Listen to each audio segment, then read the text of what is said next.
మనంతా మనలు ఉన్నారు కదా ఖాళీ బట్ట తయారైతే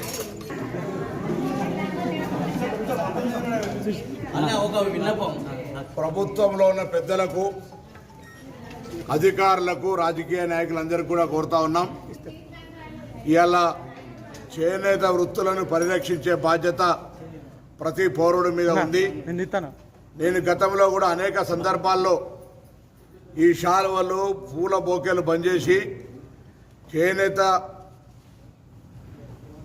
ద్వారా ఉత్పత్తి అవుతున్నటువంటి ఇటువంటి ఇచ్చినట్టయితే ఉత్పత్తి చేసే వాళ్లకు ఉపాధి, ఇవి మళ్ళీ భవిష్యత్తులో వాడుకోవడానికి కూడా ఉపయోగపడతాయి. కాబట్టి ఎక్కడికి వెళ్ళినా ఇవి తప్ప వేరే ప్లాస్టిక్తో సమానమైనటువంటి చాలా కాస్ట్లీ శాలువలు అనవసరంగా కప్ప